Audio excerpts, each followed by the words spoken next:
Good evening. Welcome to South Asia Newsline. I'm Yeshi Chanzom. Here are the top stories we are tracking for you on Wednesday, the 26th of May. Indian farmers mark 6 months of anti-farm laws agitation amid COVID-19 fears. Pakistan Foreign Minister rules out providing military bases to US in future. And Sri Lankan and Indian authorities continue to battle blaze on container ship.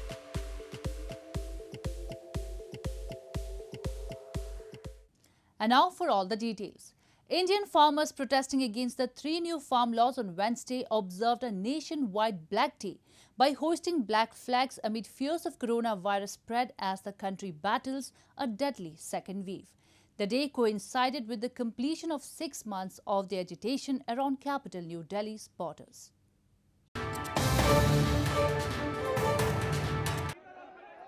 Indian farmers burnt effigies of Prime Minister Narendra Modi and hoisted black flags on Wednesday on the completion of 6 months of their protests against new farm laws that liberalize the agriculture sector. The farmers who have camped out on capital New Delhi's outskirts since November last year, despite a great risk of COVID-19 infection to themselves, urged the central government to repeal the farm laws, which they say threaten their livelihoods. The Indian government had appealed to farmers to call off the protest for fear it could prove a viral super spreader event as the country battles a deadly second wave and overall death toll from COVID-19 has crossed 300,000, while case load is now at 27.16 million. जो press के लोग कहेंगे वो नहीं है। ये क्यों बैठे हैं? अगर सरकार को इतनी ज़्यादा चिंता है तो ये कानून वापसी ले ले, हम अपना घर चले जाएंगे। In some places, farmers also blocked roads as part of the protests to mark what they termed a Black Day. They said the black flags are for expressing their anger against the apathy of the government. Modi सरकार ने हमारे 6 महीने आंदोलन को जो आंखें meet कर जो देख रही हैं, आंदोलन को सही नज़रों से नहीं देख रही, जो काले कानून जो रद्द नहीं करना चाहती, इसलिए हम रोज़ उस रोज़ से हमें अपने घरों में, मकानों में, दुकानों में, अपने जितने भी ट्रैक्टर ट्रालियाँ, अपनी गाड़ियाँ हैं, उन पे काले झंडे लगाकर हम जो रोज़ प्रोटेस्ट कर रहे हैं। Several rounds of discussions between the government and farm unions over the past 6 months have ended in a stalemate. The call for Black Day protests was supported by 12 opposition parties, who in a statement said they stood by the farmers, who are an influential voting bloc in India's vast countryside. A powerful cyclone Yas with winds gusting to nearly 96 miles per hour made landfall in eastern India on Wednesday, leaving a huge trail of destruction behind. Cyclone Yas is the second storm to hit India within a week after Tauktae tore up the western coast, piling up pressure on authorities trying to tackle surging coronavirus cases. Cyclone Yas made landfall along the eastern coast of India on Wednesday afternoon at around 1 p.m. local time, reportedly at a speed of around 96 miles per hour. The cyclonic winds and showers destroyed tens of thousands of mud houses in West Bengal and Odisha states. Authorities said they had moved over 1 million people to safety a day before the cyclonic landfall. The cyclone, categorized as a very severe cyclonic storm by the Indian Weather Office, was expected to leave a huge trail of destruction behind it. Weather officials said the cyclone had completed the landfall process in Odisha state by around 2 p.m. and rainfall was likely to continue till Thursday. Rain will continue till tomorrow and gradually over coastal parts of Odisha it will be reduced during next 12 hours and over the interior parts that adjacent, particularly Mayurbhanj, Dhenkanal, Anugul, Sundargarh, Deogarh, these are the districts in subsequent 6 hours. That means after 18 hours rainfall will be reduced. Cyclones in the Bay of Bengal are common at this time of year and often roar ashore, causing deaths and destruction in coastal areas of both India and Bangladesh. Last week, Cyclone Tauktae, the most powerful cyclone to hit India's west coast in more than 2 decades, killed more than 150 people. Moving on, Pakistan has ruled out the possibility of providing its military bases to the United States for counter-terrorism operations in Afghanistan. Foreign Minister Shah Mahmood Qureshi, in a speech in the parliament on Tuesday, made it clear that the government would never provide military bases to the US nor would allow drone attacks inside Pakistan.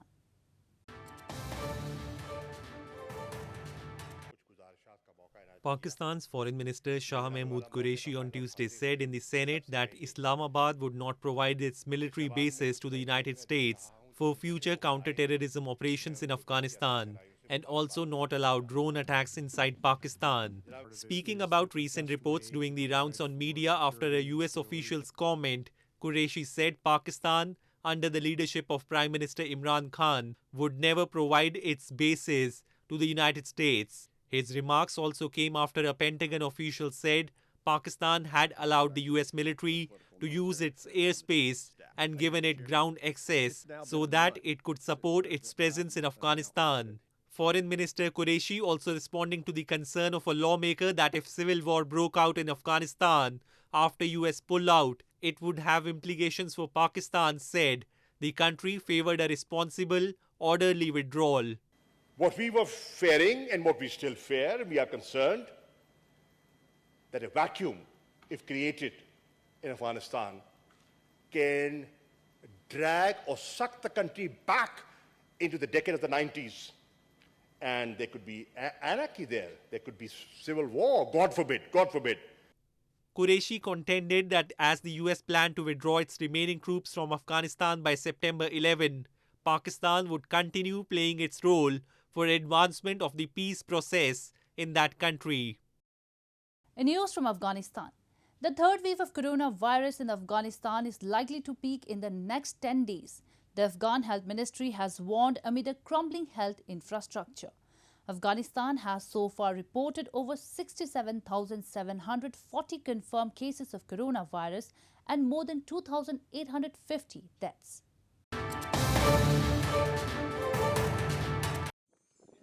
The Afghan Ministry of Public Health has warned that the third wave of coronavirus in the country will reach its peak in the next 10 days. Afghanistan as of Wednesday reported 67,743 confirmed cases of coronavirus and 2,855 deaths so far. A spokesman for the Ministry of Public Health said they fear that there might be a breakdown in the health sector if the negligence in the society is prolonged and the positive cases extend their capacity. The ministry has asked citizens to take preventive measures seriously, failing which Afghanistan stands to face the same catastrophic situation as neighbouring countries. Reports have suggested hospitals in Afghanistan are facing a shortage of beds as the number of COVID-19 patients rise, and patients are even being treated in open areas. Authorities from Sri Lanka and India joined forces on Wednesday to continue firefighting efforts on a container ship off the coast of Sri Lanka as the blaze intensified. The MV Express Pearl, a container ship sailing with a Singaporean flag and carrying cosmetics and chemicals, including 25 tons of nitric acid, was anchored off Colombo when a container caught fire on Friday, officials said. Authorities from Sri Lanka and India joined forces on Wednesday to continue firefighting efforts on a container ship off the coast of Sri Lanka as the blaze intensified. Footage taken from aboard a Sri Lanka Air Force helicopter showed thick plumes of smoke rising from the vessel as airmen threw bags of dry chemical agents to douse the flames. Ships from the Indian Coast Guard sprayed jets of water at the burning vessel in the joint effort. India has dispatched 2 Coast Guard vessels and an aircraft to help the Sri Lankan Navy douse the flames. Rescuers have evacuated all crew from the container ship off the coast of Negombo and 2 people were injured, a spokesman for the Sri Lankan Navy said on Tuesday. ගින්නේ තත්ත්වය කලින්ට වඩා වැඩි බව තමයි පැවසෙන්නේ. විශේෂයෙන්ම මුල් කාලයේ ගින්න තිබුණේ නෞකාවේ ඉදිරිපස ප්‍රදේශයේ. නමුත් මේ වෙනකොට සමස්ත නෞකා පුරාම ඉතාමත් විශාල වශයෙන් ගිනිදැවුළු පැතිරීමෙන් නෞකාව ගිනිගන්න බව තමයි අපිට කියන්නට පුළුවන් වෙන්නේ. මේ අවස්ථාවේදී ඉන්දියානු නෞකා දෙකක් මෙම සිද්ධිය වූ ස්ථානය අසලට පැමිණ තිබෙනවා. ඒ සමගම තව නෞකාවක් හෙට දිනේදීත් ඒ වගේම ඉන්දියන් ඩ්‍රෝනීය ගුවන් යානයක් අද දිනේදීත් පැමිණීමට නියමිතයි. The MV Express Pearl, a container ship sailing with a Singaporean flag, carrying cosmetics and chemicals including 25 tons of nitric acid, was anchored off Colombo when a container caught fire on Friday, officials said. Moving on to news from Nepal. A Nepali Sherpa who has climbed Mount Everest a record 25 times returned to capital Kathmandu from the world's highest mountain on Tuesday. He said he had a dream in which a mountain goddess warned him from making another ascent this month. A Nepali Sherpa who scaled Mount Everest for a record 25th time earlier this month arrived back to capital Kathmandu on Tuesday and said he decided against climbing the world's highest mountain an additional time due to a bad dream and feelings he experienced. Kami Rita Sherpa beat his own record on May 7 after he ascended as part of a group that was the first to reach the summit in more than a year. There was a small crowd of supporters at the airport for his arrival amid current coronavirus restrictions on gatherings.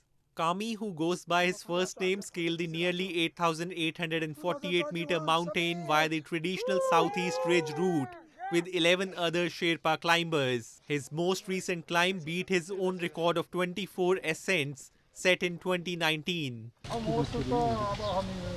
अब शेर्पाहरूले चाहिँ अब पर्यटनको लागि चाहिँ योगदान दिइरहेछ होइन त्यसो गरी अब हाम्रो देशको लागि चाहिँ एउटा पर्यटनको लागि चाहिँ हामीले चाहिँ भनिसकेको त्यसको लागि म Nepal, which receives millions of dollars in income from climbers every year, issued 408 climbing permits for Everest for the April-May climbing season this year after closing the peak last year due to the pandemic. Devotees in northern India marked the 2583rd birth anniversary of Lord Buddha, the founder of Buddhism, by offering prayers and taking holy dip in rivers. The revered occasion of Buddha Purnima is also celebrated as the day when he attained enlightenment.